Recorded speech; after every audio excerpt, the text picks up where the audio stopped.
Hi hello నమస్తే అండి. Welcome back to my channel Nayaki's kitchen. ఈరోజు ఒక సూపర్ కాంబినేషన్ రెసిపీస్తో వచ్చేసాను. అదేంటో తెలుసా? వంకాయ పచ్చి పులుసు అండ్ కంది పచ్చడి. ముద్దపప్పు ఆవకాయ ఎంతమందికి ఇష్టమో కాంబినేషన్ ఎంతమందికి ఇష్టము.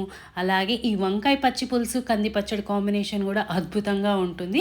ఒకసారి దాని తయారీ విధానం ఎలా అన్నది చూపిస్తాను, వచ్చేసేయండి. 2 వంకాయలు శుభ్రంగా కడుక్కొని స్టవ్ మీద ఇలా కాల్చుకున్నానండి. కాల్చుకున్న తర్వాత ఒక గిన్నె తీసుకొని అందులో నీళ్లు పోసుకొని ఈ 2 వంకాయల్ని చక్కగా అలా కొంతసేపు ఉంచేసాను. తర్వాత చక్కగా నల్లగా మన కాలిందంతా తీసేసుకొని చెక్కు తీసేసుకొని ఒక బాణలు తీసుకొని వంకాయల్ని అందులోకి స్మాష్ చేసుకునే విధంగా తీసుకొని చూసుకుంటున్నాను. ఒకసారి ఏమైనా పురుగులు కానీ, ఇదిగా వంకాయకి పురుగులు అనేది సర్వసాధారణం కాబట్టి మనము కాల్చుకున్నాం కదా డైరెక్ట్గా, ఒకసారి అవేమీ లేకుండా చూసుకోవాలి.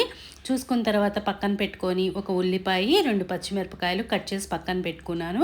ఇప్పుడు ఆ గిన్నెలోనే చక్కగా చేత్తో బాగా మెదుపుకోవాలండి, అప్పుడే రుచి వస్తుంది. ఈ స్పూన్తో కలుపుకోవడానికి ఉండదు. కలుపుకోవచ్చు, కాకపోతే చేత్తో మెదిపితే వచ్చే టేస్ట్ అనేది వేరుంటుంది. చక్కగా అందులో తగినంత చింతపండు రసము, కొద్దిగా ఉల్లిపాయలు, పచ్చి ఉల్లిపాయలేనండి, ఏం వేయించక్కర్లేదు. పచ్చి ఉల్లిపాయలు పచ్చిమిరపకాయలు వేసేసి చక్కగా చింతపండు రసం పోసి పక్కన పెట్టుకోవాలి. ఇందులోకి పోపు వేసుకోవాలి. నేను చక్కగా ఇందులో గుమ్మడికాయ వడియాలు కూడా వేసి పోపు వేసుకున్నాను. అది మధ్య మధ్యలో తింటుంటే క్రిస్పీగా మెత్తగా సూపర్ ఉంటుందండి. అంతే, ఈజీ. తర్వాత పచ్చిపులుసు అయిపోయింది. ఇప్పుడు మనం కంది పచ్చడి చేసుకుందాం. కంది పచ్చడికి ఒక బాణలు తీసుకొని చక్కగా కొద్దిగా ఆయిల్ వేసుకున్నాను. వేసుకున్న తర్వాత ఒక కప్పు కందిపప్పు తీసుకొని చక్కగా దూరగా వేయించుకుంటున్నాను.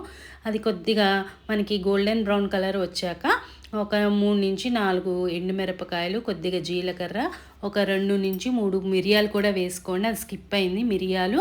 తర్వాత ఒక 2 వెల్లుల్లిపాయలు వేసుకొని చక్కగా ఒక 2 నిమిషాలు వేయించుకున్న తర్వాత మిక్సీలో ఒకసారి తిప్పేసుకున్నాను.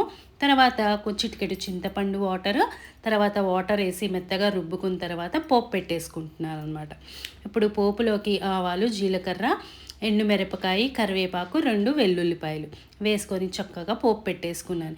ఇంకేముంది అండి, ఈ 2 కాంబినేషన్ మాత్రం అద్భుతంగా ఉంటుంది. పచ్చళ్ళలోకి పులుసు నంచుకోండి, పులుసులోకి పచ్చడి నంచుకోండి. నచ్చిందా? అయితే ఒక లైక్, షేర్, సబ్స్క్రైబ్ చేసుకోండి. నా వీడియోస్ని చూస్తూ ఉండండి. మీలో ఈ కాంబినేషన్ ఎంతమందికి ఇష్టమో నాకు కామెంట్ రూపంలో తెలియచేయండి. మళ్ళీ ఇంకో రెసిపీతో వస్తాను. అంతవరకు నమస్తే.